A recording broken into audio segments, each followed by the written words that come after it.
My heart thundered in my chest as I slipped into the dimly lit riverside cafe, leaving a trail of muddy footprints on the tiled floor. I was barefoot, clutching my ruined high heels in one hand. My dark hair hung in damp, tangled strands around my face. The hem of my dress was caked with wet earth and dust from ancient bricks.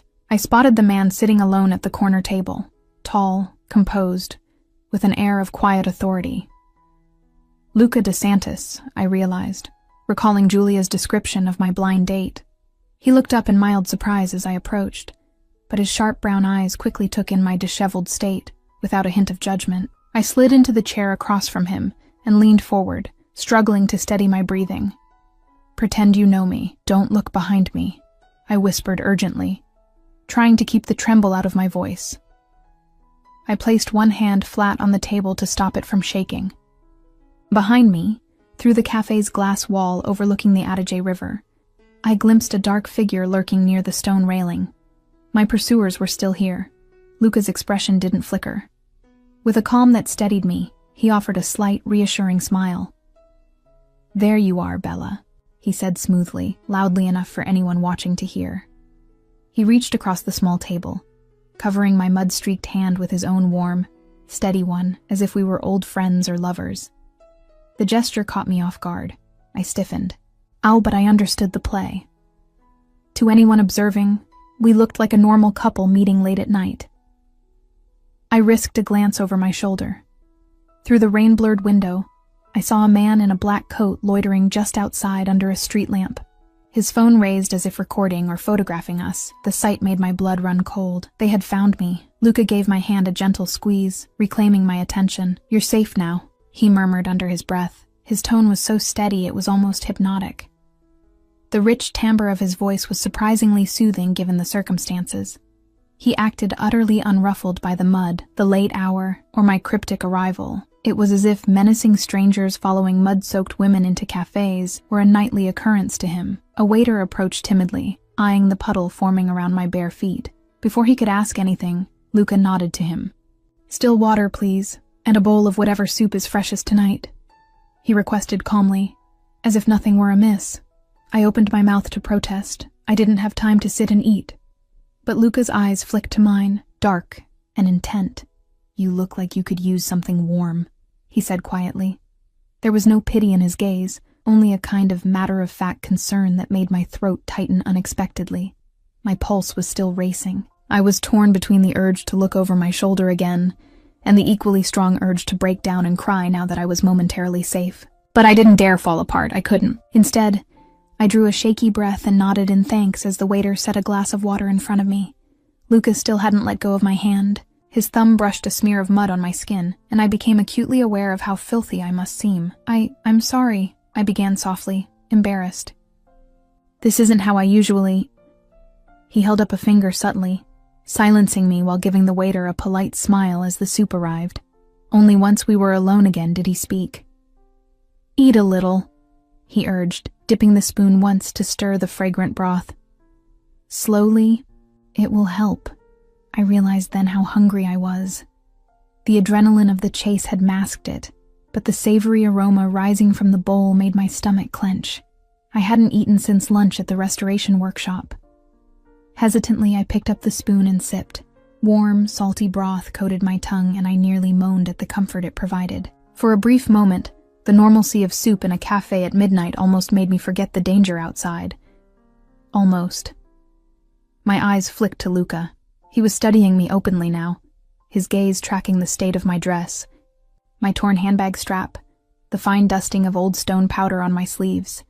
His brow furrowed ever so slightly, as if the details puzzled him. He leaned back, still exuding that unshakable calm. "Elena Moretti, right?" he said quietly. The way he pronounced my name in his smooth Italian baritone sent a strange little shiver through me.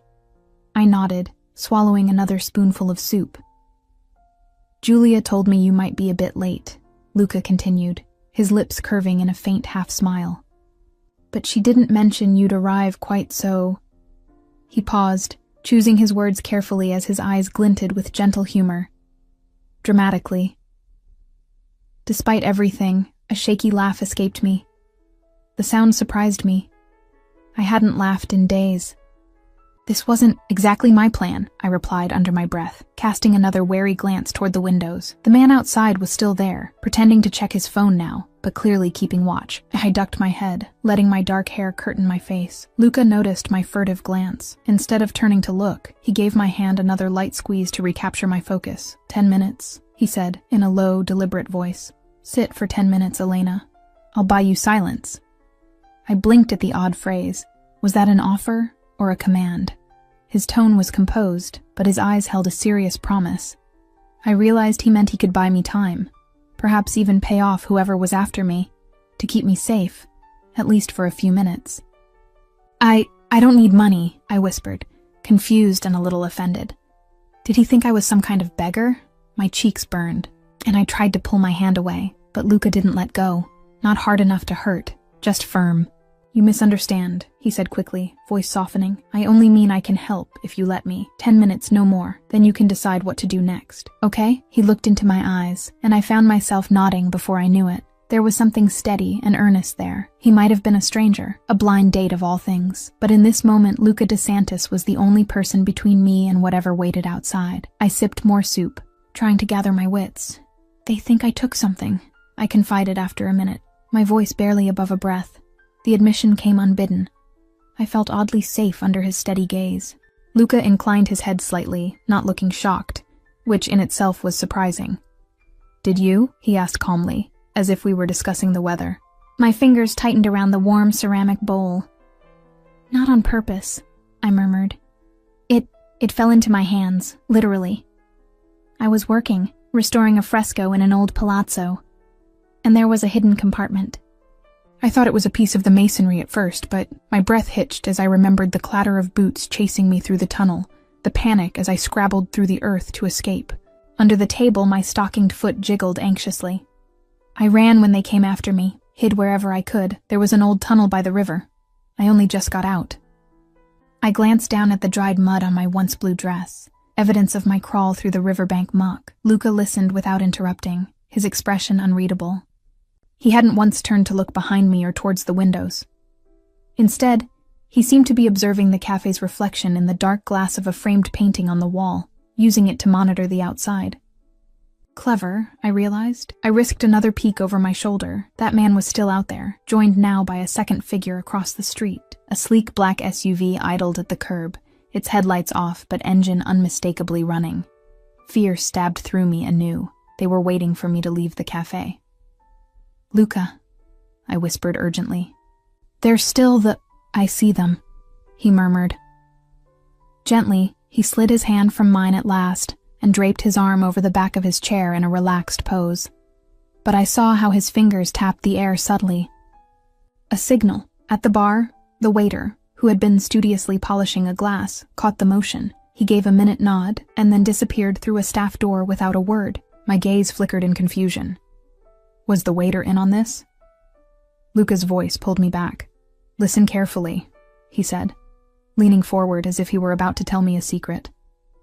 "In a moment, I'm going to stand up and walk to the entrance. It will look like I'm leaving, but I won't go far." My eyes widened. "You're leaving me here?" I hissed, panic rising. The idea of being alone when those men came for me. "No, I'm going to draw their attention," Luca clarified. His tone was patient, almost gentle. "They expect you to bolt, but if I move first, perhaps they'll wonder if I'm a threat to them." A ghost of a grin touched his lips, and I can be, if needed. I didn't doubt it. Despite his civilized appearance, charcoal suit, silver watch glinting under the lights, Luca had a coiled energy about him, a sense of contained danger. He carried himself with a confidence that belied mere wine exporting, which was what Julia had told me he did. Before I could protest further, he was already pushing back his chair. He shrugged out of his suit jacket, and to my surprise, he draped it around my shoulders. The soft scent of expensive cologne and a whiff of his underlying warmth enveloped me. "You might be cold," he offered quietly. Then he straightened to his full height and adjusted the cuffs of his crisp white shirt with unhurried grace.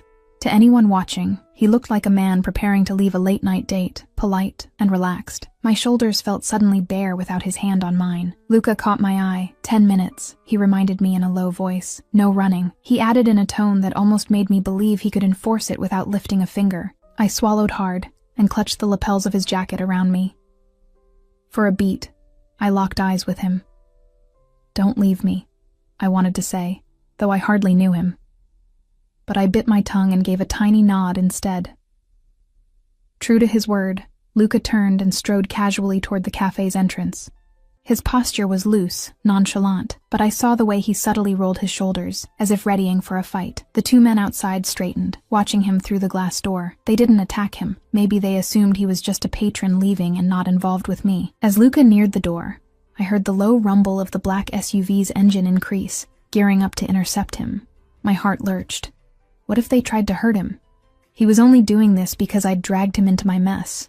Suddenly, a man stepped out from the night and blocked the doorway from the outside. I recognized him immediately, the same broad-shouldered man who had chased me from the palazzo earlier, now with a cruel smile plastered on his face. He wore a dark jacket with a security services emblem on the chest. In the reflection of the window, I saw another man approach behind Luca's shoulder, effectively trapping him between them.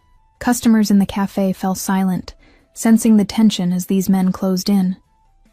My pulse skyrocketed. This was a mistake. Luca was outnumbered and unarmed as far as I knew. I shot up from my seat, letting the spoon clatter into the soup bowl.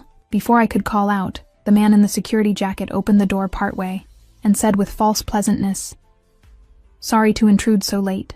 His gaze slid past Luca and landed on me. "Miss Moretti, isn't it? You dropped your pendant earlier." In his gloved hand, he held up a small, gleaming object, my grandmother's gold pendant necklace, the one I'd found hidden in the fresco. My blood went cold. I hadn't even realized it was no longer in my pocket. I must have lost it during the chase. How did he... My mind raced. He couldn't be an actual policeman, despite the jacket. This felt wrong. All wrong. Luca's stance shifted slightly as he took in the scene. Me frozen halfway out of my seat, the pendant in the stranger's hand. I saw Luca's jaw tighten. His eyes flicked to the emblem on the man's jacket, then to the pendant, and finally back to the man's face. Something dangerous flashed in his expression. "That's very kind of you," Luca said evenly, his voice carrying through the silent cafe. "But I'll take it, if you don't mind. My friend here is a bit shaken tonight." He extended his hand toward the man, as if expecting him to simply hand over the necklace. The man with the pendant just smiled coldly. His free hand rested casually near his hip, where I now noticed a holster under his jacket. I sucked in a breath. Was that a gun? People at nearby tables began to whisper nervously. "I'm afraid I need a word with Miss Moretti," the faux officer said. "Official security business, you understand." His tone was oily, overly polite. Luca didn't budge. "Strange," he replied, eyes narrowing slightly. "Since when does the city's security service pursue art restorers in the middle of the night, and with no backup or marked vehicle?" At that, his voice dropped, and there was an edge like a blade in it now. "Whatever badge you're about to show me, that's not police." The man's smug expression flickered at Luca's words. For a heartbeat, nobody moved. My heart felt like it was lodged in my throat. How did Luca know? Who exactly was this man I'd sat down with? The front door's glass exploded inward with a deafening crash. Then with a harsh electric snap, the overhead lights cut out, plunging the cafe into darkness save for the faint glow of emergency exit signs. Shards rained across the cafe floor, and patrons screamed and dove for cover. In the chaos, a powerful arm wrapped around my waist from behind and yanked me down. I gasped as I was pulled against a solid chest. "Luca." "Down," he hissed, his breath warm against my ear. We crouched behind the heavy wooden table as a second shattering sound came. Someone had smashed the remaining glass panel to clear the entrance. My heart hammered wildly. In the dim light, I could just make out two dark figures stepping through the destroyed doorway, boots crunching on glass. The faux security officer and his partner. A third man, tall and lanky, followed. They must have been waiting by the SUV. Luca's hand pressed my head gently down, shielding me as people rushed past us in a panic toward the kitchen exit. Overturned chairs and spilled drinks littered the floor.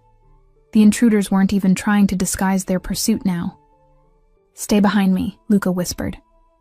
In the same moment, I saw him draw something from the back of his waistband, glinting metal. My stomach flipped. Luca was armed too. He nodded toward a hallway behind the bar, leading to the restrooms and a private lounge, and keeping low, he guided me swiftly across the room. We slipped behind the swinging door into a narrow corridor. My bare feet were silent on the cool tiles, but Luca's dress shoes made soft thuds. I bit my lip. praying none of the pursuers saw us break away. We hurried deeper into the semi-dark hallway. Luca shouldered open a door marked private and ushered me into a small back room, perhaps the cafe owner's office or a VIP tasting room. It was silent and filled with the rich scent of coffee beans and leather. He shut the door quietly, then moved in front of me, gun raised toward the entrance.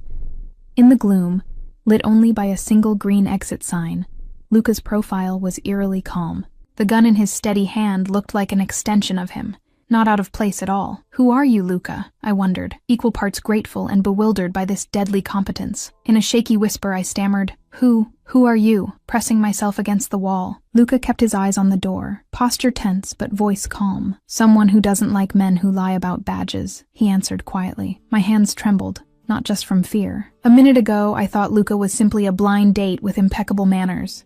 Now I didn't know what to think. A muffled voice echoed from the main cafe. "Spread out, find her." It was the man with my pendant, barking orders to his cohorts. I flinched, backing up until I hit a bookshelf. My fingers closed around a heavy ceramic figurine on a shelf, a makeshift weapon, if it came to that. I wasn't going to be dragged away without a fight. Luca glanced back at me, his face illuminated faintly by the exit sign's glow. "There's a back door through the kitchen," he whispered, gesturing in that direction. "If we time it right..." The creak of the hallway door cut him off. Footsteps echoed just outside our hiding spot. The pursuers were getting closer. Before I could react, Luca stepped forward and, to my surprise, slipped the gun into my hands. My eyes widened in shock. He was arming me? He leaned in, his lips nearly brushing my ear as he whispered, "If anyone but me opens that door, point and shoot. Safety's off. Do you understand?" I swallowed, my mouth dry. The metal felt cold and alien in my grip. I had never even held a gun before. "Luca, I can't..." "Yes, you can." His whisper was steady, eyes locked on mine even in the dimness. "I trust you. I keep behind the desk." He didn't wait for an answer. Luca moved silently toward the door, positioning himself just out of sight of the narrow glass pane set into it. My heart thundered as I crouched behind the desk, both hands clutching the pistol, trying to keep it from shaking. My pulse pounded in my ears.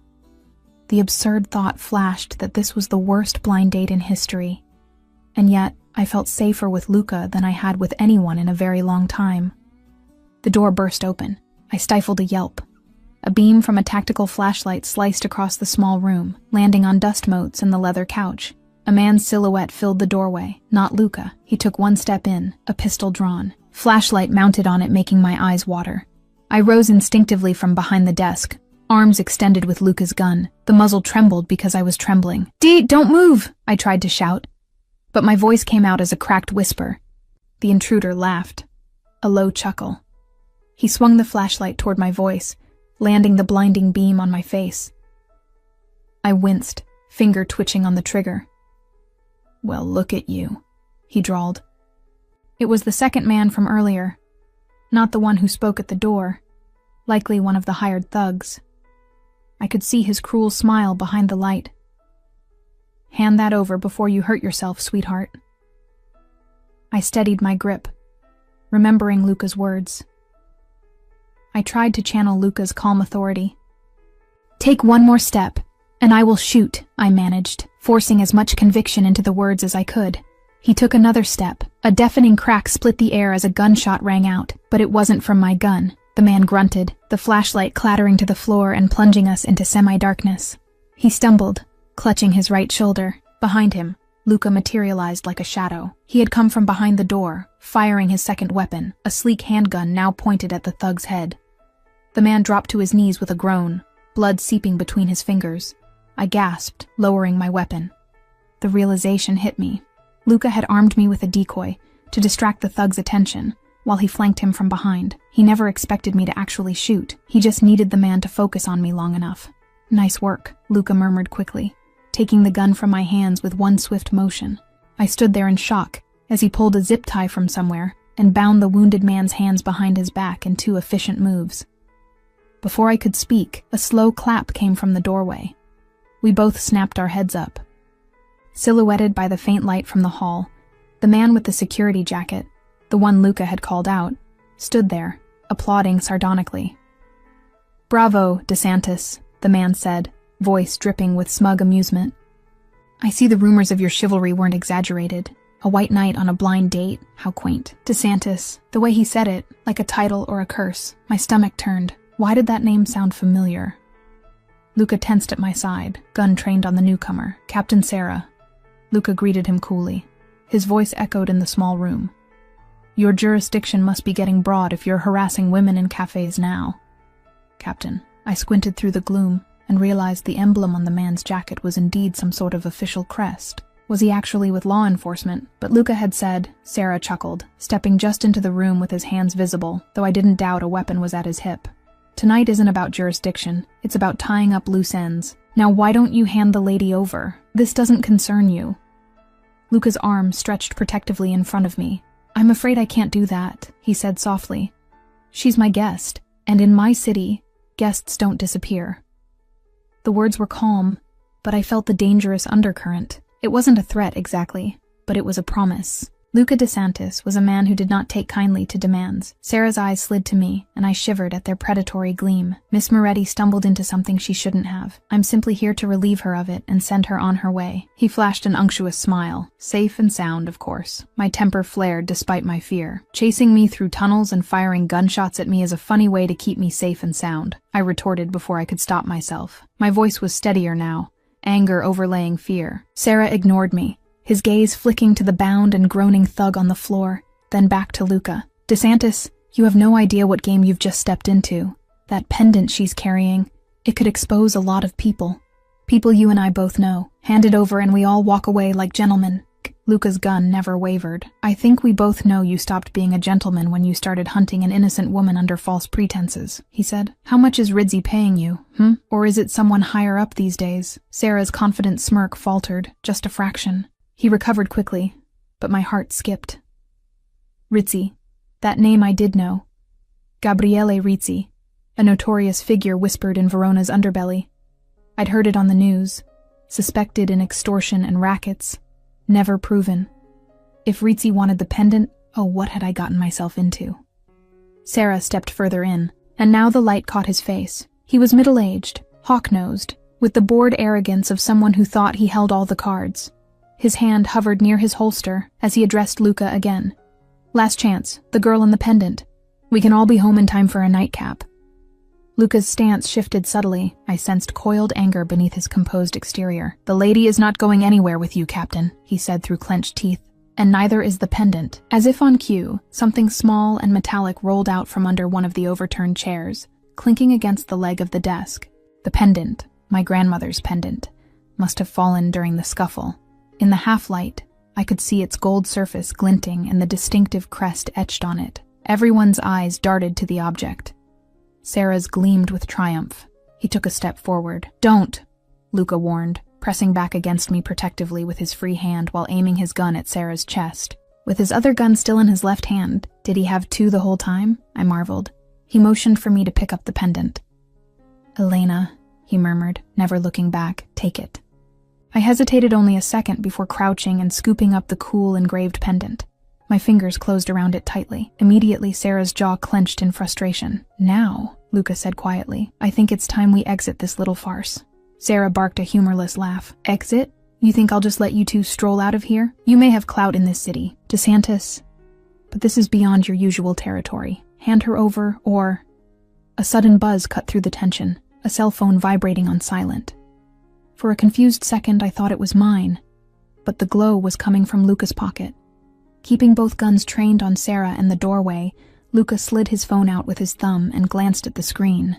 In the low light, I saw his eyes narrow sharply as he read whatever message appeared. Something in his controlled expression finally cracked. Alarm, rage, dread, all flickered through in an instant before he masked it. He lowered the phone, and a muscle in his jaw twitched as he spoke, voice deadly calm. "Sarah, call off your men. Right, now." Captain Sarah raised an eyebrow. "Bold of you to give me orders. I'm not the one who just kidnapped an old woman," Luca growled, tossing the phone to him with a slide across the floor. The lit screen skidded to a stop by Sarah's feet. "Read it." My heart lurched. "Old woman? Kidnapped? I edged closer, my back brushing Luca's arm for support. Sarah's eyes flicked down to the phone screen. Even from a distance, I could see the message in stark white letters. Midnight. Ponte Pietra. Bring the pendant. Or the woman who matters to Elena dies. A strangled sound escaped my throat. Woman who matters to me. My mind instantly flashed to my mother asleep in her little house on the outskirts of the city. Mama. No, I gasped, the blood draining from my face. My knees nearly gave out. Luca steadied me automatically with an arm around my shoulders. Sarah's face hardened as he read the message. Orders from your boss? Luca demanded coldly. The captain sneered, but there was uncertainty in his eyes now. Looks like the decision's out of my hands, he said, backing toward the door. Midnight at the Ponte Pietra bridge it is. If I were you, I'd be punctual. With that parting shot, Sarah slipped out into the hallway. I could hear him barking commands to withdraw, his voice echoing as he retreated. My entire body was shaking. They had my mother. The phone in Sarah's hand seemed to blur as tears filled my eyes. I swayed on my feet, choking back a sob. I felt the blood drain from my face as I finally whispered. My mother. 1:30 a.m. DeSantis Villa, hills outside Verona. The black sedan screeched up a winding gravel drive flanked by looming cypress trees. I barely registered the grandeur of the villa coming into view, a stately old stone mansion perched above the city, before we rolled to a stop. Luca was out of the car almost before the engine died. Coming around to open my door, I stumbled out, legs weak with exhaustion and adrenaline. The night air up here was cool and carried the scent of grapevines and wet earth. Far below, the lights of Verona glittered along the Adige River, oblivious to the nightmare unfolding in my life. A stout older woman stood under the portico's warm light, wrapped in a knitted shawl despite the hour. Her gray hair was pulled back in a loose bun, and sharp brown eyes appraised us as we approached. Instead of looking shocked by my muddy, disheveled state or the late hour, her face crinkled in relief the moment she saw Luca. "Grazie a Dio!" she exclaimed, rushing forward. "Luca, Caro, you had me worried sick. I was about to send Marco to drag you home." Luca gave a weary, affectionate smile. "I'm sorry, Nonna Rosa. Things got complicated, Nonna Rosa." This formidable woman was his grandmother? I stood there uncertainly, still wrapped in Luca's suit jacket, shivering now that the adrenaline was wearing off. My teeth chattered, and I realized I was still barefoot on the cold gravel. Nonna's gaze shifted to me, taking in every detail, the mud spattered on my dress and skin, my red-rimmed eyes, and my unsteady stance. Her expression softened at once. "Oh, you poor thing," she clucked, shrugging off her shawl and draping it around my shoulders, right over Luca's jacket. Before I could protest, she had taken my arm gently. "Come inside, Bella. You're half frozen." I let this stranger guide me up the steps, too drained to object. The moment we crossed the threshold, warmth and the scent of rosemary and tomato enveloped us. My stomach rumbled faintly at the smell, reminding me I hadn't eaten more than a few spoonfuls of soup. The foyer and adjoining living area were rustic and inviting. Terracotta tiles, heavy wooden beams, and a crackling fireplace. Despite the late hour, a pot simmered on an old-fashioned stove in what looked like a cozy kitchen off to the right. Nonna Rosa tutted under her breath, steering me toward a long farm-style table in the kitchen. "You're thin as a pigeon and white as mozzarella," she fussed. Sit. I'll get you something warm to eat and then we talk." "Nonna, please, you don't have to," I began, embarrassed by the fuss. "Hush, darling. In this house, food first, talk after," she insisted, pressing me firmly onto a chair. My body sank gratefully into it. Luca hovered nearby, pulling out another chair but not yet sitting. "Is everything secure?" he asked quietly, presumably to his men who had followed us in. A tall, broad-shouldered man with a shaved head, Marco, I assumed, stepped forward from the foyer. "Perimeter is clear. We have 2 on watch outside, boss," he reported, then eyed me curiously. At the word boss, my eyes darted to Luca. He gave a slight nod of acknowledgement to Marco. Boss, of course, not just a businessman, this was his domain. The authority in Luca's voice, and the deference of his men, even the way this villa felt like a well-guarded fortress. It all clicked. Luca DeSantis wasn't simply a wealthy wine exporter. He had an empire of some sort with soldiers to command. Perhaps Julia truly didn't know who she'd set me up with. Or maybe she did. Either way, I was now under the protection of someone as dangerous as those chasing me. It was a disquieting realization. Yet, deep down, and I felt safer here than anywhere I'd been in a long time. "Thank you, Marco," Luca said. "You and Stefano get some rest after your watch. We'll rotate at dawn." Marco nodded and disappeared silently down the hall. Nonna returned with a steaming bowl and set it in front of me. A rich aroma wafted up. Pasta e fagioli, if I wasn't mistaken. A hearty bean and pasta soup. My vision blurred for a second. The simple kindness of a hot meal after the night's terror nearly undid me. Grazie, I whispered. My voice cracked, and I realized I was on the verge of tears again. I busied myself with the spoon to hide it. Nonna patted my shoulder. Eat, cara mia. Then she rounded on Luca with a glare and smacked his arm lightly with a wooden spoon she'd brought from the stove. As for you, causing trouble at this hour. Do you know how many prayers I said since your phone call? Next time, try not to wait until bullets are flying to let me know you'll be late. Mi dispiace, nonna, Luca said contritely, rubbing his arm with a sheepish look that made him seem far younger for a moment. It was unavoidable. Humph. She eyed the dried blood on his cuff, from the thug he shot, presumably, and the torn fabric at his elbow. Unavoidable, he says. Were you hurt? No, just a scratch, Luca assured, glancing at me as I quietly sipped the soup. It was delicious and warming, full of savory herbs and the comfort of a homemade meal. I could feel strength returning with each bite. Nonna followed his gaze, her expression shrewd. Well, what's done is done. Now, who is this lovely young lady you've dragged in looking like something the cat rolled in? My cheeks flushed. I must have been a sight. Dried mud everywhere. Barefoot, my dress torn and stained. I started to mumble an introduction, but Luca spoke first. This is Elena Moretti, he said gently. She ran into some trouble tonight, and I offered our help. Trouble indeed, Nonna said, eyebrows lifting as if to say obviously. She took in my appearance again, and I saw concern in her face. Elena, figlia mia, are you hurt anywhere? Any dizziness? I'm okay, I replied, touched by her genuine worry. Just a little overwhelmed. Thank you for letting me stay here, Mrs. DeSantis. She waved a hand. Call me Nonna, everyone does.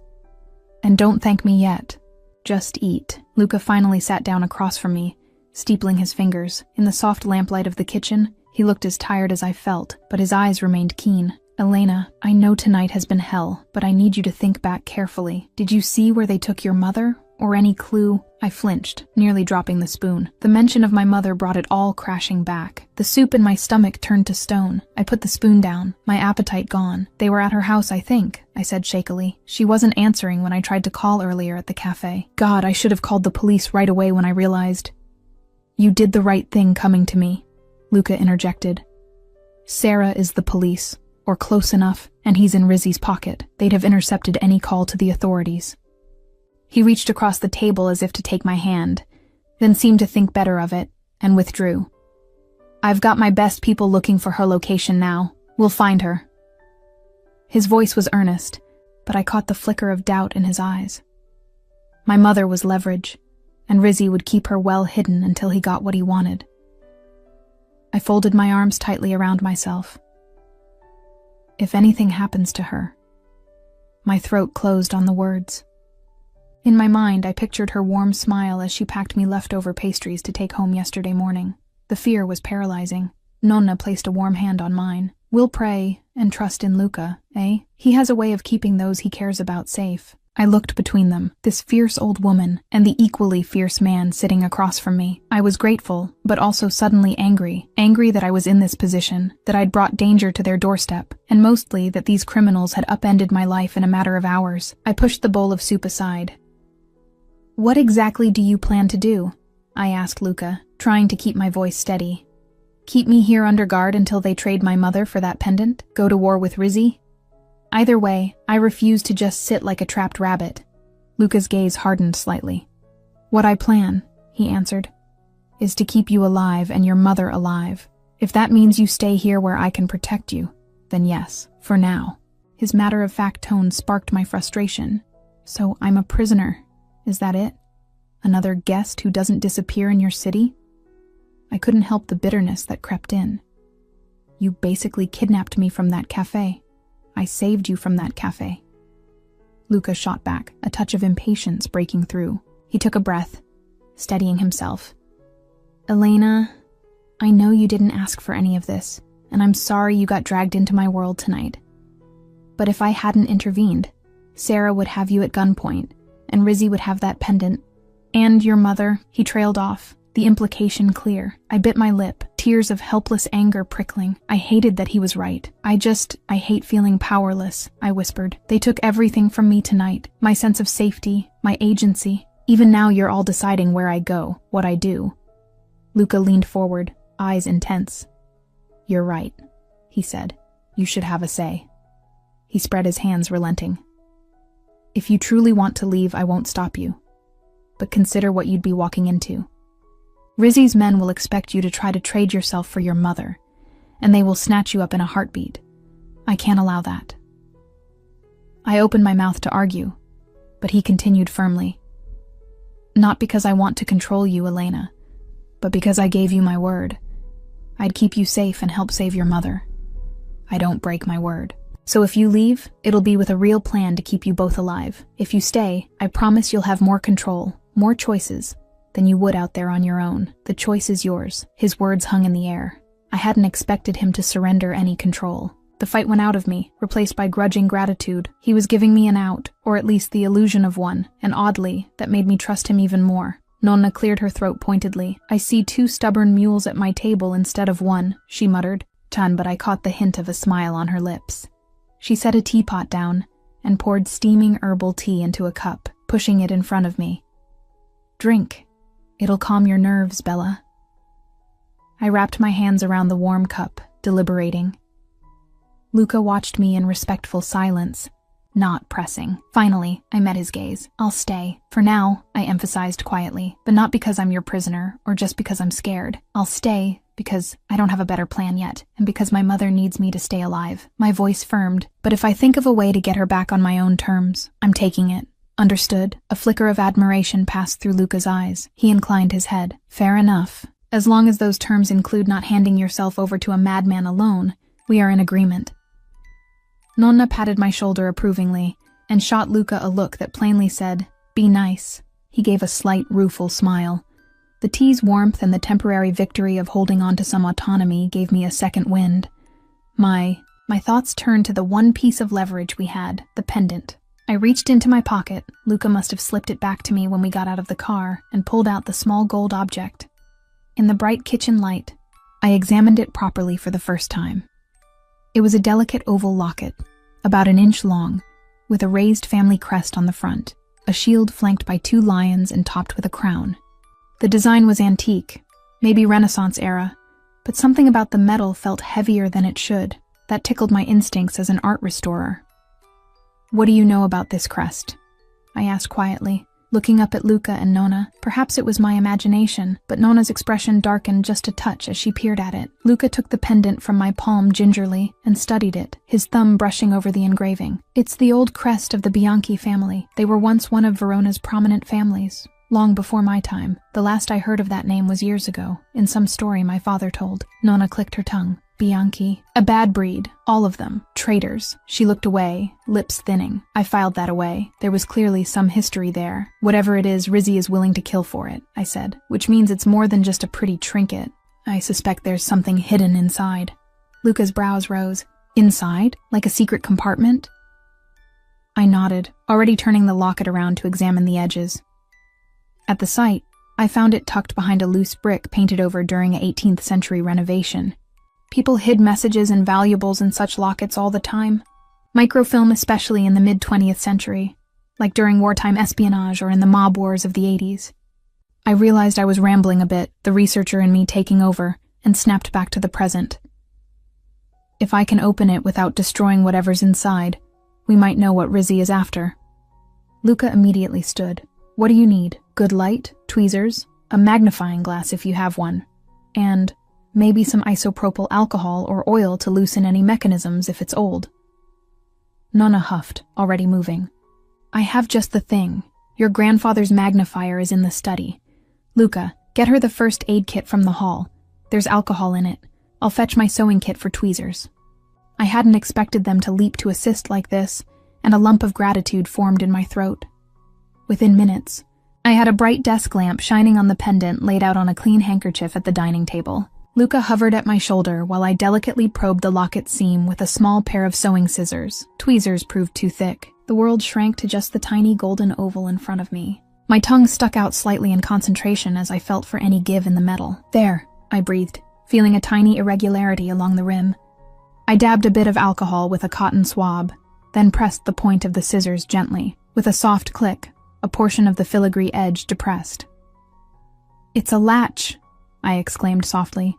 Carefully, I pried at the seam, and the pendant split open by a hair. I glimpsed a dark sliver of something inside, a roll of something no bigger than a grain of rice. My heart pounded. Microfilm, just as I thought. Suddenly, a sharp crack echoed through the night, followed by the splintering crash of glass. The lamp on the table shattered, plunging the corner of the room into darkness.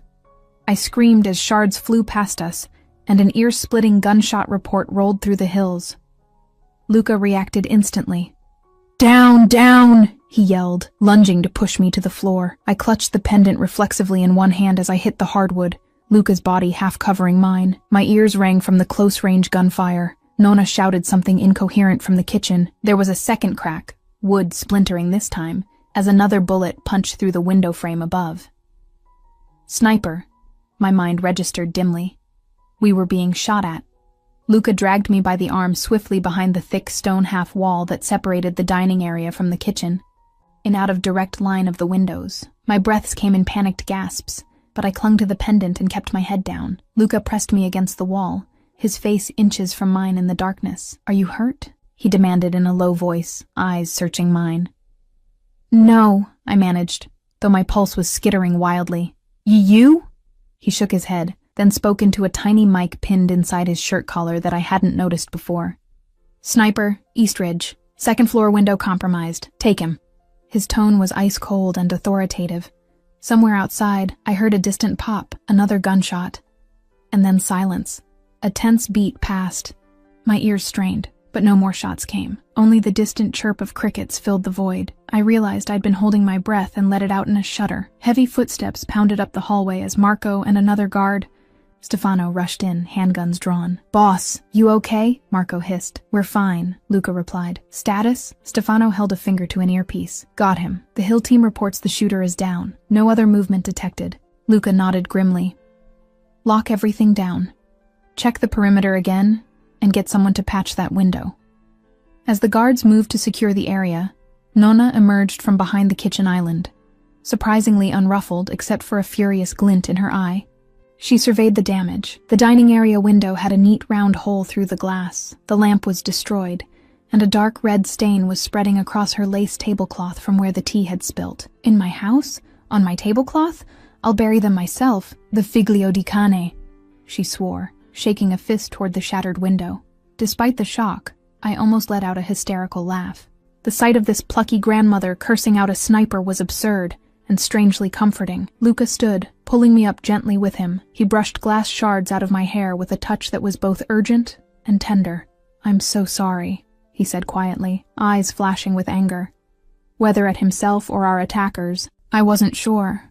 My hands were still trembling, but I opened my fist to reveal the pendant, miraculously still intact. "They're getting desperate," I said, voice unsteady. "Rizzy must know we're onto something with this." "Perhaps," Luca muttered. "Or they tracked us somehow." We exchanged a look of realization. How had a sniper pinpointed us at this villa so quickly? The drive up had been circuitous, and Luca's people were clearly experienced at evasive maneuvers. One of the guards stepped forward, clearing his throat. He held something small between his thumb and forefinger. "Boss, I think we found the answer." Luca and I leaned in to see. The guard placed a tiny object on the table, no bigger than a shirt button. "What is that?" I asked, perplexed. The guard grimaced. "A GPS tracker, industrial grade. We swept the car and ourselves, nothing. Then we checked Miss Moretti's belongings." His gaze fell to my discarded muddy heels by the door. It was embedded in the lining of her shoe. I gaped at the little black device on the table. "In my shoe? That's impossible. I never..." Luca gently picked up the tracker, turning it over in his hand. His face was unreadable, but I sensed a storm behind his eyes. I racked my brain. How on earth did a tracker get in my high heel? Those were my favorite pair. I wore them often. Suddenly I remembered, earlier tonight, before I left for the blind date, I'd been at Julia's apartment. She'd insisted I borrow a nicer pair of heels since mine were scuffed. My stomach dropped. Julia had handed me those very shoes with a strange, nervous smile. "Oh, Julia, what did you do?" "I didn't put that there," I said quickly, looking up at Luca in horror. "I swear, I had no idea." "I know," Luca said, his voice surprisingly calm, but with an undertone of betrayal that wasn't directed at me. His fist closed around the tracker, knuckles whitening. "I know who did. 7 p.m., Piazza delle Erbe, Verona. Opera benefit gala." The next day passed in a blur of urgent preparations and simmering tension. By evening, I found myself stepping out of a sleek Maserati onto the ancient cobblestones of Piazza delle Erbe, Verona's oldest market square. The sun was low in the sky, casting a warm glow over the medieval towers and frescoed facades surrounding the piazza. A temporary stage had been set up at one end, ornate banners advertising an opera benefit performance for the city's historic preservation fund. Crowds of well-dressed patrons mingled under strings of lights and vendor tents. It would have been a beautiful, festive scene, were it not for the undercurrent of danger pulsing in my veins. I smoothed my hands down the borrowed emerald green evening gown that Nonna Rosa had magically procured for me. It fit perfectly, though I scarcely cared how I looked. My eyes were already scanning the throng of attendees, looking for threats. Luca stepped to my side, immaculate in a tailored black suit, a reassuring hand at my elbow as if we were any other couple arriving for a gala date. Only I knew that beneath his jacket, he carried 2 concealed firearms, and in my tiny jeweled clutch lay a burner phone and a small canister of pepper spray. Not exactly a normal night at the opera. "Easy," Luca murmured, noticing the way I stiffened at the approach of 2 uniformed police officers by the entrance. I flashed back to Captain Sarah's false uniform and swallowed hard. But these were real local police hired for event security, and they barely glanced at us as we passed through the checkpoint. I forced a calm smile onto my face, acutely aware that we might be walking straight into a trap. In fact, we intended to. This was the plan we'd agreed on: show ourselves in public, draw out the vipers. Luca had contacts who'd confirmed that Gabriele Rizzi and some of his political cronies were expected at this charity event, one that conveniently benefited historic sites like the very church and tunnels where I'd been chased. Rizzi's fingers were in every pie in Verona, it seemed. "There's a good chance Sarah or Rizzi will make a move here, in the open, because they think we won't risk a scene," Luca had explained earlier. "If we can flush them out, we might find your mother's location or force a confrontation on our terms." I had agreed to the plan, but on one condition. "I attend, but I control my exits," I'd said. "No more whisking me away without telling me. If I sense something off, I leave. And you won't stop me." Luca had only hesitated a moment before inclining his head. "Agreed. Just stay in public view and wear this," he'd added, handing me a discreet earpiece that now nested in my left ear hidden by my hair. It let us communicate if separated, and let me hear the chatter of Luca's security team who were scattered among the crowd in plain clothes. Now, as we moved through clusters of Verona's elite, city councilors, wealthy patrons, socialites, I tried to look like I belonged. It was nearly impossible. My nerves were stretched taut, and every older man in a tuxedo made my stomach clench, wondering if he was Rizzi. "Breathe, Elena," came Luca's low voice through the tiny earpiece. Outwardly, he was smiling politely at a pair of businessmen who greeted him, but his words were meant for me alone. "We'll spot them. Marco's team is in position." I nodded, swallowing. Nonna's words from earlier echoed to calm me. "Trust in Luca." Luca guided me toward the center of the piazza. A string quartet was playing Vivaldi near a fountain where people gathered, sipping Prosecco. From here, I had a vantage of the entire square. I scanned the perimeter. There, by the stone archway leading out toward the river, a familiar, stocky figure lingered, pretending to admire a statue. Recognition jolted me. It was one of the goons who had chased me through the tunnels, now in a neat blazer. Rizzi's man, unmistakably. I touched my arm lightly, the signal we'd established. "By the Scaliger Arch," I murmured, pretending to admire the classical fountain statue. "One of Rizzi's men." "I see him," Luca replied under his breath, dipping his head as if whispering something intimate in my ear. I felt his fingers brush my waist for effect, sending a little shiver through me that wasn't entirely fear. "Stefano has eyes on him now. Don't stare." I forced myself to giggle softly as if Luca had told a joke, and turned my attention back to the party. My heart pounded. They were here. Would Rizzi himself come out of the shadows?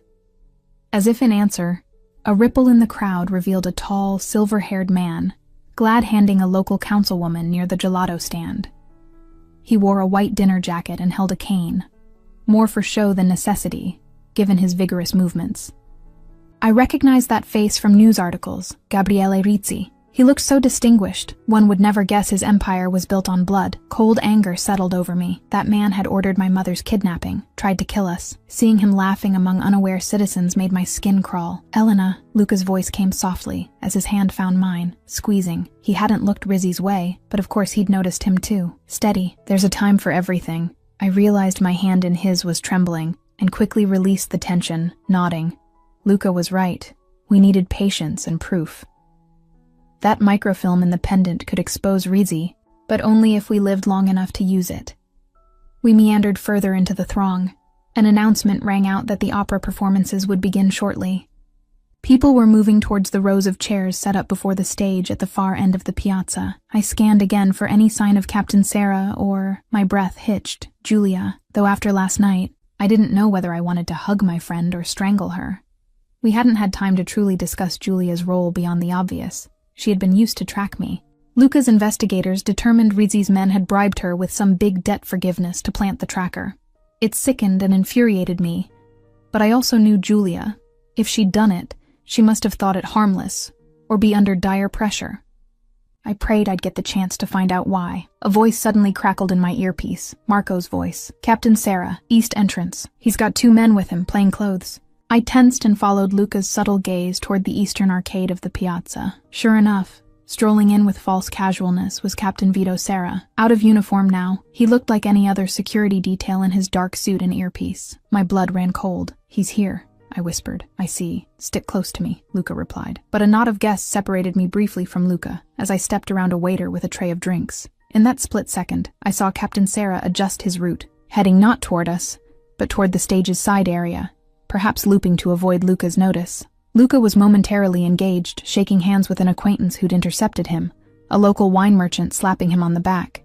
Into my earpiece, Marco muttered, "Target is on the move. Boss, he's circling toward you from the north side." Luca disengaged politely from the merchant and turned, scanning the crowd for me. I was only a few steps away, but a cluster of people blocked our line of sight. I took a step to go back to him when a hand touched my elbow. "Elena, my dear," came a familiar voice. Julia's voice. I whirled around. Julia stood there in a simple black dress, her eyes wide and anxious. My stomach flipped. "Julia, what are you doing here?" Before she could answer, a figure loomed behind her. Captain Sarah. He placed a heavy hand on Julia's shoulder. My friend winced. "Good evening, Miss Moretti," Sarah said with a cordial smile that didn't reach his steely eyes. "So glad you could join us, and I see you found your friend. She's been worried about you." I looked frantically between Julia and Sarah. Julia's face was ashen, tear tracks marring her makeup. "Elena, I'm sorry," she blurted out, voice cracking. "They made me—" "Shh." Sarah cut her off, tightening his grip on Julia. Around us, laughter and applause rose as the first opera singer took the stage and music soared. We were being swallowed by the crowd's attention turning to the performance, leaving us isolated at the fringes. My mind raced. This was bad. Luca was on the other side of a sea of people now sitting down, and the music would drown out any call for help. I reached for the pepper spray in my clutch with my free hand, but Sarah saw and smoothly caught my wrist. "None of that," he said pleasantly, as though scolding a child. Under his jacket, I glimpsed the unmistakable shape of a gun holster. "Let's not make a scene. After all, we're all friends here, aren't we?" Julia gave a choked sob. My heart thundered. We were trapped in plain sight. I had to do something. "Captain Sarah," I said, trying to mirror his composed tone. "If you're here to negotiate, I'm sure Luca would be happy to talk. There's no need for this." His lips curled. "Oh, I think Mr. DeSantis and I will talk soon enough. But he's not the one currently holding a valuable object, is he?" My pulse skipped. Did they think I had the pendant on me? Luca and I had decided he'd keep it safe tonight, hidden with Marco. Maybe they assumed I had it since I found it. I began, but he cut me off.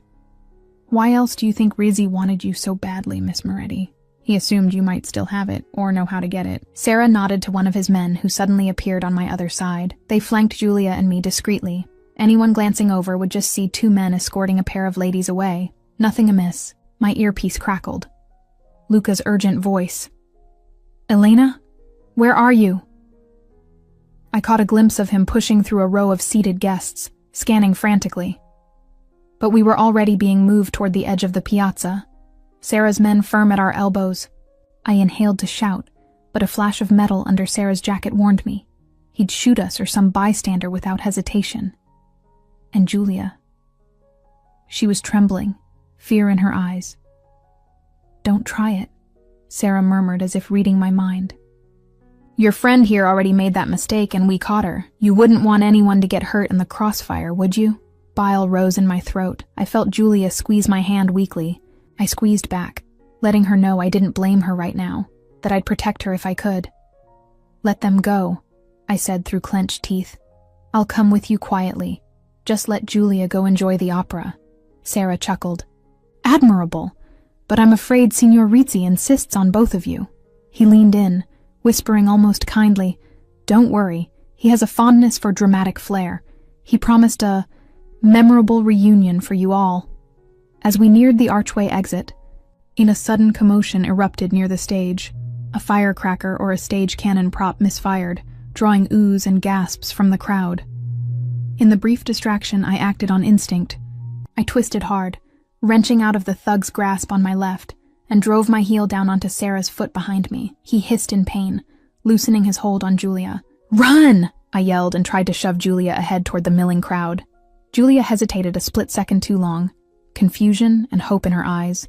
One of the other men lunged, seizing her arm. Simultaneously, Sarah recovered and snatched me back by the waist with brute force.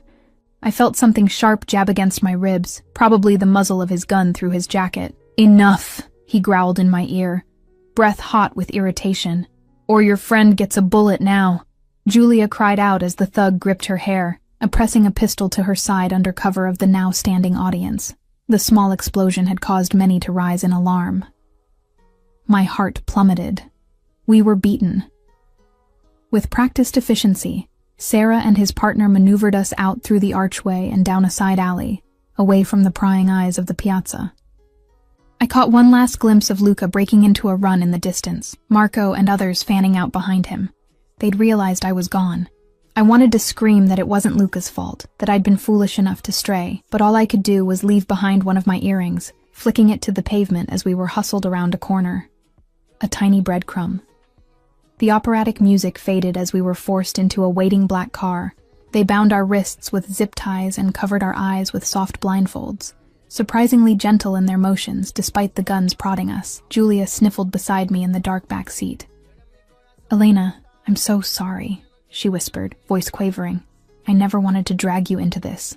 "Shh, we'll be okay," I lied, inching my bound hands toward hers until our fingers interlaced. Despite my anger, I squeezed her hand. She was all I had with me, and I needed her to stay calm. The car sped off, taking a convoluted route. I tried to keep track of turns. Left, another left, a long straight stretch, right, but soon I was completely disoriented. After perhaps 15 minutes, we came to a stop and were marched out of the vehicle. The blindfolds were removed. I blinked in the dim, amber light and found we were in what looked like an old stone cellar. Damp air, the scent of moss and candle wax, and carved pillars. Perhaps an old crypt beneath one of Verona's churches. I trust Rizzi to choose somewhere appropriately theatrical for a villainous rendezvous. Julia and I were made to stand in the center of the space as Sarah's two henchmen searched us swiftly and efficiently. They removed my earpiece and tossed it aside. My clutch was gone, probably taken earlier. We were truly cut off now. Footsteps echoed on the stone staircase. Gabriele Rizzi descended, clapping slowly, the sound eerie in the chamber. He was flanked by another armed guard. "Bellissima performance," he said, smiling that politician's smile. "Brava, Elena, and you brought a guest. Splendid." I glared at him, anger momentarily overriding fear. "Where is my mother, you bastard?" Rizzi tisked, wagging a finger. "Such hostility. Your mother is safe for now, as long as everyone cooperates. But I'm disappointed. I gave DeSantis a simple choice last night, and he chose poorly. So now, new game." He stepped closer, and one of his men shoved Julia and me down to our knees. The stone floor bit into my legs. Julia whimpered, and I could feel her shaking. Rizzi cupped my chin and forced me to look up at him. His eyes were the pale gray of tombstones, cold and pitiless. "This could all have been easy, my dear. All I want is that pendant. It belongs to me, after all. Well, To my associates, technically. It was stolen from us decades ago. Can you imagine my surprise when I learned a charming art restorer had found it? I wrenched my face out of his grip. If it's yours, why chase me? I would have handed it over if asked. Instead, you nearly killed me and now my mother. He sighed dramatically. Yes, regrettable tactics. My partners were impatient, I admit, but now that you've involved Don DeSantis by stumbling into his arms, things have gotten more complicated. He crouched to look me in the eye, his tone softening to a practiced gentleness. Do you know what's inside that trinket? I stayed silent, unwilling to give anything away. Rizzy went on anyway, eyes glittering. A microfilm, he answered himself, pleased to lecture. With very important information someone hid long ago. Bank routes, names, transactions, evidence that could burn the city's entire delicate web of alliances to ash. My name is on it, yes, but so is DeSantis's, his father's to be precise. Rizzy tilted his head. Luca's beloved father. Did he ever tell you how he died? Shot in the back by a supposed ally. An ally whose name happens to appear on that list of traitors. My heart lurched. Luca's father was killed? And somehow this pendant held clues to that? If true, no wonder Luca recognized the crest and had taken this so personally. Rizzy saw the realization in my face and grinned. Ah, so he didn't share that with you. Perhaps he doesn't know yet, but he will when he sees what's inside. Everyone's sins come to light eventually. I set my jaw. So you want it to cover your own sins. His friendly facade dropped, eyes flashing with cruelty. I want it because it's mine. Verona is mine. I won't have some dead mafioso's insurance policy resurrected to threaten what I built. Julia, still kneeling beside me, found her voice in a burst of guilt. Elena, I told them where to find you that night at the cafe, she sobbed. I thought if I helped, they'd let me go, but then they kept me. Quiet, snarled one of the guards, jostling her. I leaned toward her instinctively, shoulder to shoulder, hoping to provide some comfort. Rizzy waved the guard off. No, let her cry. The sound adds a lovely pathos, don't you think? He regarded Julia with mild distaste. Ms. Julia was a useful little mouse, but her part in this story is nearly over. I felt Julia tremble harder. You have me now, I said quickly. Let her go. She's no further use to you. You got what you wanted from her, right? Rizzy stood up, smoothing his lapel. What I want, dear Elena, is Luca DeSantis kneeling where you are. I offered him a chance to trade himself for your mother. Instead, he took you to play house on a hill. So now, we raise the stakes. He reached into his jacket and pulled out a phone, tapping it. A second later, my blood ran cold as I heard Julia's phone ring from somewhere nearby. Sarah withdrew it from his pocket and held it up. On speaker, it played a voice message Rizzy had prepared. Julia's own voice echoed in the crypt, sobbing and desperate. Elena, please, help me, followed by a man's cruel laugh and a splash of water sounds. Rizzy halted the playback and smiled at me, almost kindly. Here's what's going to happen. You, my dear, are going to call Mr. DeSantis. You will tell him that if he doesn't come to Ponte Pietra at sunset, unarmed and alone, your friend becomes the river. The sun hung low over Verona, setting the Adige River ablaze with orange and gold. Tourists wandered the pedestrian span of the Ponte Pietra, snapping photos of the postcard-perfect skyline. A violinist nearby played a haunting aria that echoed off the stone arches. To any outsider, it was a scene of pure Italian charm at dusk. But at the center of the bridge, a far darker drama was unfolding. Gabriele Rizzi stood with his hand loosely around my arm, appearing for all the world like an elegant gentleman, escorting a lady to admire the view. In reality, his grip was vice-like, a warning that I not make a sudden move. On Rizzi's other side, one of his thugs held Julia by the elbow. She looked ready to collapse from fear and exhaustion, her mascara smeared from crying. Two more of Rizzi's men lingered a few paces away, pretending to be engrossed in the violinist's performance, but with guns undoubtedly hidden under their jackets. My heart slammed against my ribcage as I watched the far end of the bridge. Luca was walking toward us, alone, just as instructed. He wore no jacket, just a white dress shirt open at the collar, sleeves rolled to the elbows, hands visible at his sides to prove he carried no weapon. Even from a distance, I could see the tension in his stride, the barely leashed anger and worry. He was coming for me, for us. Remember, Rizzy murmured to me, his tone almost pleasant. No heroics, dear, or Julia takes a river swim with a weight tied to her ankle. I sucked in a sharp breath, forcing myself to nod. The plastic zip tie binding my wrists had been cut when Rizzy hauled me from the car, but I was far from free. Rizzy's men would snatch me in an instant if I bolted. My mind raced for any advantage. My fingers brushed against the back of my head, where Nonna's decorative hairpin still held my twist of hair in place. They hadn't bothered to remove it, deeming it harmless. Carefully, I began easing it out, hidden by the way Rizzy positioned me slightly behind him. Luca closed the distance, stepping up to us under the central lamppost of the bridge. The dying sunlight lit half his face in gold, the other half in shadow. He surveyed the scene. Me, Julia, Rizzy's men. His jaw clenched at the sight of Rizzy's hand on me. "You came alone. Good man," Rizzy greeted him with a silky smile. And promptly, "Sunset just as requested. Let's keep this civil, shall we?" "Let them go, Rizzy," Luca said, voice low and tight. "You've already got my attention." "You don't need hostages as well," Rizzy chuckled. "Oh, but I do. See, I suspect you've brought what I want, but there's the matter of ensuring your good behavior. The ladies will be free when I have the pendant in my hand, and you're no longer a threat." Out of the corner of my eye, I saw Julia sway on her feet. The thug at her side tightened his hold to keep her upright. Luca's eyes darted to her, then to me. Relief and agony flickered across his face. "Elena, are you hurt?" he asked softly. I managed a tiny shake of my head. "I'm okay," I lied, voice barely above a whisper. "My mother?" "She's safe," Luca interrupted, guessing my question. "My people found her. She's safe, Elena." A sob of relief nearly escaped me. Mama was safe. I closed my eyes a moment, sending a silent prayer of thanks. When I opened them, Rizzy's face had darkened with displeasure. "Tsk. I suppose I should have anticipated that," Rizzy mused. "No matter. I still have leverage." He nodded to Julia, and the thug holding her produced a knife. Pressing it subtly to her side, Julia whimpered, her tear-filled eyes locking with mine. "Enough," Luca's voice rang sharply, drawing Rizzy's attention. He lifted his hand slowly, revealing a small black velvet pouch I recognized from Marco's safe. My heart skipped. The pendant. "This is what you want, yes? The microfilm is inside." Rizzy's gaze latched onto the pouch. "Toss it here." Luca's fingers tightened on the pouch's drawstrings. "Release them first." Rizzy barked a short laugh. "You're in no position to bargain, DeSantis.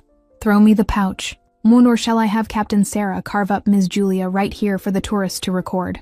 I flinched at the imagery. Around us, a few oblivious onlookers were indeed filming the beautiful sunset on their phones, luckily not close enough to see the true nature of our exchange. Yet, Luca's nostrils flared. His eyes met mine, then flicked to Julia. I could see the calculations in his mind, the torment of weighing our lives against the microfilm. Slowly, he nodded. "All right, just hold on." He took the pendant out of the pouch carefully. The golden oval caught the last rays of sun, glinting. Rizzy's eyes shone with greed. "Think, Elena. We had one pendant, 4 armed goons. One Luca with no gun, and me with a hairpin and pepper spray capsule still hidden in my bra. They hadn't found it during the pat-down, thank God. Not great odds. But perhaps I didn't need a weapon. Perhaps I just needed to create chaos." As Luca looked at me again, I subtly moved my hand behind my back, showing him the long, sharp hairpin I had freed from my updo. His eyes narrowed imperceptibly. I hoped he understood I had a plan of some sort. Luca cleared his throat, addressing Rizzy. "This microfilm, do you even know what's on it, Rizzy? Names of all your collaborators, including the ones who murdered my father." He spoke loudly, as if wanting witnesses. "If you do this, if you hurt these women, I'll make sure everything on it goes public. The city will burn, and you with it." A few heads of passing tourists turned our way curiously, sensing the confrontation under the normal conversation. Rizzy sneered, stepping closer to Luca while still gripping my arm. "Spare me the theatrics. We both know you won't destroy it. Too many of your people are on it as well. Now stop stalling and give it here." For a moment, Luca didn't move. I could see the vein ticking in his temple. He hated handing over something that could ensure Rizzy's impunity, but with Julia's life at stake and me in Rizzy's clutches, he had no choice. Luca extended his arm, holding the pendant between 2 fingers. Rizzy reached out with his free hand eagerly. This was it. I struck, with one decisive motion. I yanked my arm out of Rizzy's slackening grip and jabbed Nonna's sharp hairpin straight into the meaty part of Rizzy's palm. He bellowed in pain and surprise, instinctively recoiling. I seized that half-second to slam my elbow into his ribs and spin away. Simultaneously, with his other hand, Luca snapped the pendant closed again, and instead of handing it over, he flung it high into the air, over the side of the bridge. "No!" Rizzy roared. All hell broke loose. One of the goons lunged toward the railing, tracking the arc of the pendant as it hurtled toward the river below. Two others rushed at Luca, who sidestepped, catching one by the arm and using the man's momentum to hurl him against the stone parapet. Tourists screamed and scattered, finally realizing this wasn't a friendly gathering.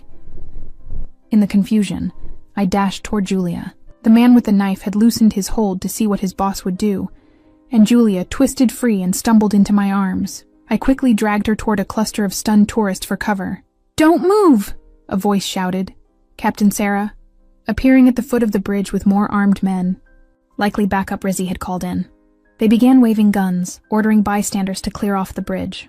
Pandemonium erupted as people fled screaming. My heart pounded. We needed to disappear into that chaos or we were done for. I fumbled the small pepper spray canister out from under the neckline of my dress. Meanwhile, Rizzy, still cursing in pain, had recovered enough to see Luca grappling with his remaining thug. "Sarah," he barked, pointing at me and Julia. "Grab them." Captain Sarah advanced on us, pistol drawn. I pushed Julia behind me, my thumb finding the spray trigger. I only had one shot at this. Sarah grabbed my shoulder, gun aimed at my chest.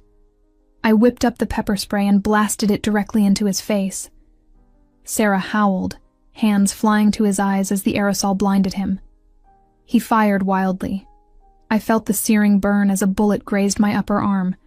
I cried out and fell back, but Julia caught me before I hit the ground. Despite the pain, a fierce satisfaction coursed through me seeing the mighty captain collapse to his knees, choking and clawing at his swollen eyes. We had to keep moving. "Go, Julia!"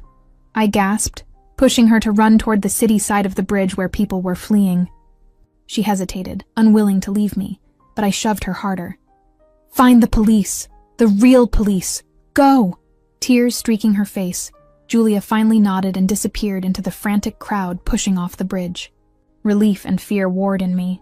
She might get caught again, but at least one of us had a chance at freedom now. I pressed a shaking hand to the bleeding stripe on my arm and turned back to the melee.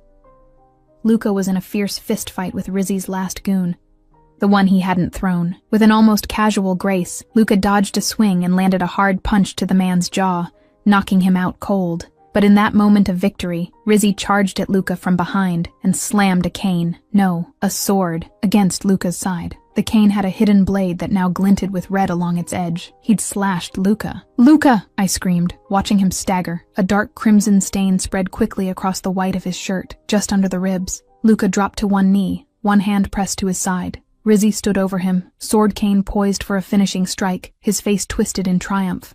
I didn't think. I snatched up the fallen thug's pistol from the ground and aimed it at Rizzy, my hands shaking. "Stop! Don't you touch him!" My voice was raw with panic. Rizzy hesitated, his eyes flicking to me. He smiled cruelly. "Elena, dear, you don't have it in you to shoot. Now put that down." A shot rang out. I pulled the trigger. I wasn't even conscious of making the decision, and shattered the lamppost glass above Rizzy's head. I'd missed on purpose or out of shock, I wasn't sure, but it was enough to startle him back. He snarled, raising the sword toward me now. But a new sound cut through the chaos. Sirens, growing louder. Blue lights flashed at the far end of the bridge. Police cars. Lots of them. The real police, finally. Rizzy's eyes darted around. His backup was incapacitated or fled. His prize, the pendant, likely sinking in the river, and law enforcement was closing in. For the first time, I saw fear cross his features. He backed away toward the opposite end of the bridge.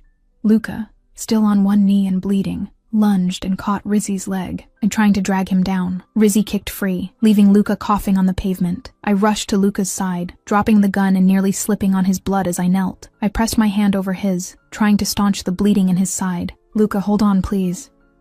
He looked up at me, pain etched on his face, yet he managed a faint, rueful smile. "I told myself I should have let you walk away that first night." Despite the horror around us, that confession stunned me. My throat tightened. Then, "Why didn't you?" A shadow of regret and admiration flickered in his eyes. "Because you didn't beg," he whispered. "You negotiated." A tear spilled down my cheek at his words. This dangerous man, who had seemed so untouchable, had fallen for me because I stood my ground. I let out a half sob, half laugh.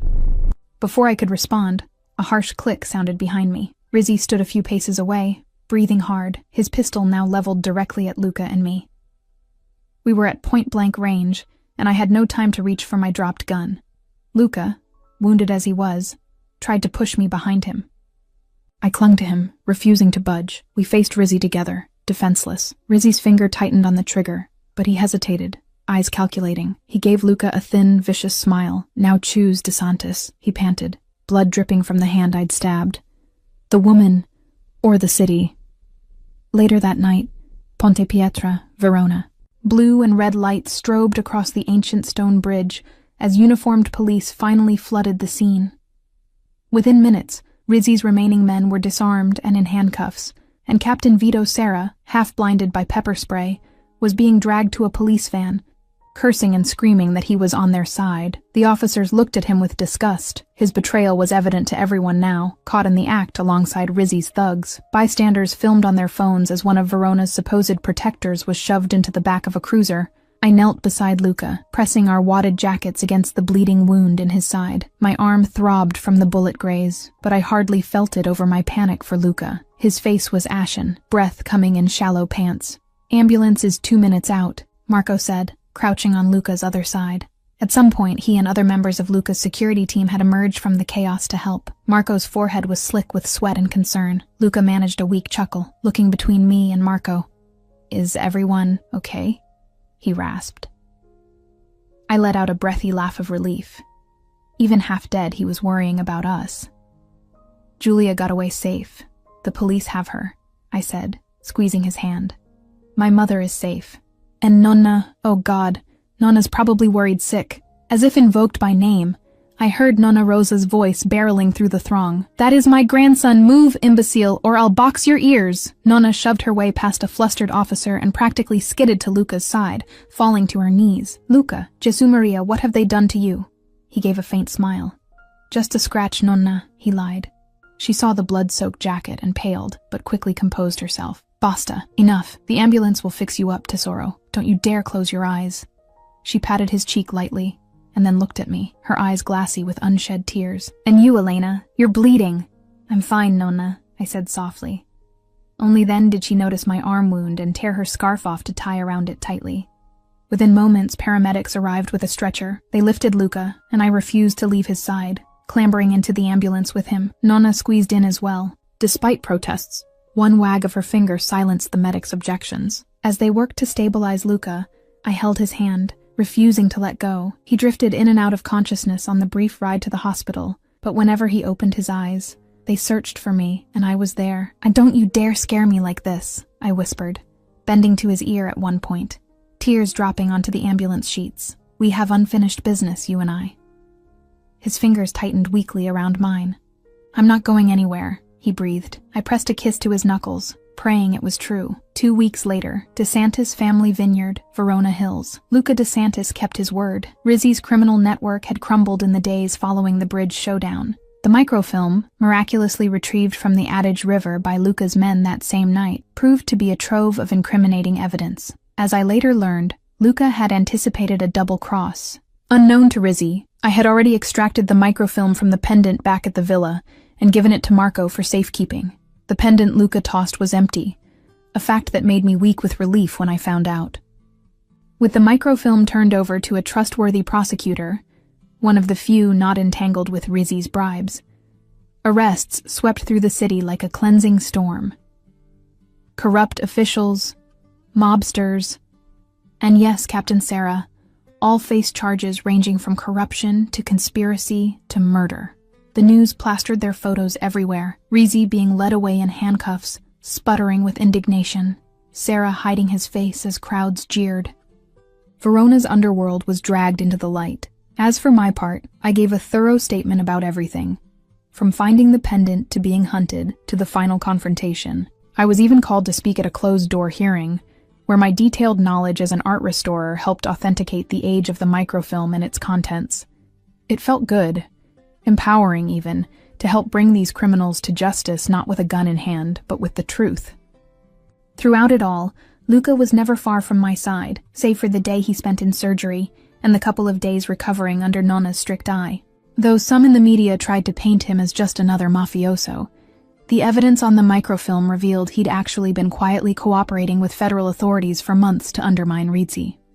Much to my surprise, Luca had been working from the inside to dismantle the worst elements of the old guard, all without tainting his own hands with innocent blood. In the end, he came out of the scandal not as a suspected criminal, but as a sort of rogue hero. Verona's very own Dark Knight, some headlines joked. None of that mattered to me as much as this moment, however. I stood on a gentle slope of the DeSantis family vineyard under the late afternoon sun, so the rows of grapevines stretched out below, golden in the summer haze. Down by the villa, I could just make out Nonna Rosa fussing over a table spread with food on the terrace. She and my mother were arranging plates while Julia carried out bottles of Luca's wine. She was staying with us for a while, needing the safety and solace after her harrowing ordeal and the guilt she was working through. Nonna had readily folded her into the household like another granddaughter who needed fattening up and pampering. They were all alive and safe. It still felt miraculous. "You're lost in thought again," came Luca's voice from behind me, warm and teasing. I turned and smiled as he walked up the slope to join me. He moved a tad slower than before. He'd taken a bullet after all. In addition to the sword slash, Rizzy did manage to fire a shot in those final seconds, though thankfully it missed anything vital. But Luca's recovery was nearly complete. I reached for his hand and interlaced my fingers with his. It felt so natural now. "Just counting blessings," I said softly, nodding toward the terrace where laughter drifted up from our assembled odd little family. Luca wrapped an arm around my waist, careful of my still bandaged upper arm. "They adore you, you know," he said. "Nonna already wants to adopt you, and your mother, well, she might love me more than you do." I laughed, leaning into him. It felt so good to laugh. Mama is certainly smitten with her charming savior. Every other sentence is, "That nice Luca this, and brave Luca that." Nonna and she have already conspired about holiday plans, I'll have you know. He groaned playfully. I feared as much. I'll have to negotiate visitation rights to my own girlfriend. My heart skipped at the word, girlfriend. Such a simple, youthful term for what we had been through, but it fit. I pretended to consider. "Well, perhaps I'll allow it, on one condition." He raised a dark brow. "Name it." I turned in his arm to face him fully. "Promise me. No more secret grand sacrifices or risky solo missions without telling me. If we're doing this," I gestured between us, "we do it together, as partners." His expression softened into that rare, heart-stopping smile. He cupped my cheek gently. "Elena Moretti, I was a lone wolf for a long time. I never imagined wanting a partner by my side, until you." His thumb caressed my cheek. "I promise. No more secrets. No more unilateral decisions. I'm not keeping you as some obligation or trophy. I want you with me because it's where you choose to be." My eyes prickled with emotion at his earnestness. Sometimes I still wondered if he only felt responsible for me because of all we'd gone through. I voiced a sliver of that insecurity. "I won't be just a scared woman you rescued, Luca. I can't be kept in a gilded cage." His brow creased and he pulled me closer. "I don't want a bird in a cage. I want a partner in life. Someone I can protect. Yes, but who also challenges me, stands up to me, negotiates with me." He chuckled softly. "I want you, Elena, not because I got used to having you around out of duty, but because I respect you and—" He hesitated, eyes shining. "And I love you." It was the first time he'd said it outright. My breath caught. Joy and warmth and the steady rightness of his words flooded me. I slid my arms around his neck carefully. "Ti amo, Luca," I whispered back, the words spilling easily and truthfully. "I love you too." He kissed me then, a tender meeting of lips that quickly deepened as all the longing and fear and hope between us merged into that embrace. Under the golden sky, amid the vines, I tasted the promise of a future that felt bright and beautifully uncertain, as long as we faced it together. A distant whoop from the terrace made us break apart, laughing. Nonna was waving a dish towel, probably signaling that dinner was ready, and that she'd seen us kiss. No doubt she'd comment on that later. Hand in hand, Luca and I walked back toward the villa, toward home. Nonna and Mama bustled around placing bowls of homemade gnocchi, roasted vegetables, and fresh bread on the table. Julia poured wine for everyone, her smile the widest I'd seen in ages. Marco and a few of Luca's closest men, now friends, took seats as well, celebrating the victory and survival we all shared. As we sat down, the sun setting behind us in a warm glow, Nonna raised her glass. A toast to familia, old and new. We all lifted our glasses. I looked around the table at the faces of those I loved, my mother, tearful and beaming, Julia, my dearest friend, looking hopeful again. Nona, the soul of this home, brimming with pride, and Luca, at my side, gazing at me with an adoration that made my heart overflow. Nona's voice rang out with emotional fervor. A home isn't the walls around you, it's who eats at your table. Salute! Salute! We echoed, clinking glasses. The wine was sweet and full of life, like everything in this moment. I caught Luca's eye. Home, I said softly, clinking my glass gently to his. Home, he agreed and kissed my forehead. Epilogue. 1 week later, Adage Riverside Cafe. The river gleamed bright under a crisp morning sun as I settled into a familiar corner seat at the Riverside Cafe where my strange journey began. Only this time, I wasn't muddy or frantic. I was clean, composed, and early. I smoothed my sundress and took a sip of cappuccino, savoring the peaceful bustle of Verona starting its day. Luca was parking the car and would join me shortly. We had an appointment at the museum restoration department later. My leave of absence was over, and I was itching to get back, though they'd insisted on a welcome back party first. Life was edging back toward normal. A new and better normal. Signora Elena? The waiter approached with a puzzled look and a small envelope in hand. This was left for you at the counter. For me? I frowned, accepting the envelope. My name was scrawled across it, no stamp, meaning someone had dropped it off in person. My pulse ticked up. The envelope felt light, like it contained a single card or paper. I opened it carefully. Inside was a postcard image of the Colosseum in Rome. I flipped it over.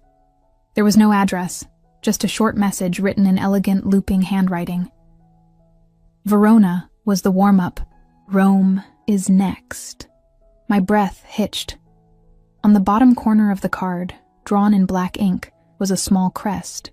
2 lions flanking a shield, topped with a crown, the same crest that had been on the pendant. I raised my eyes in alarm, and immediately scanning the cafe terrace and the street beyond for whoever might have left this. A chill crept down my spine despite the sun's warmth. Luca arrived then, sliding into the chair beside me with a carefree smile that faltered the instant he saw my face. Elena? What's wrong? Wordlessly, I handed him the postcard. As he read it, his expression darkened, the easy morning cheer draining away. He met my eyes, and I saw it there. Concern, determination, and a flicker of excitement at the challenge implied. Looks like our story isn't over, I whispered, managing a small, wry smile. Luca slipped the card into his jacket, then took my hand in his, threading our fingers tightly. His lips brushed my knuckles as he kept his gaze on mine. Not even close, he murmured. And together, we turned to face the sun rising over the river, ready for whatever came next.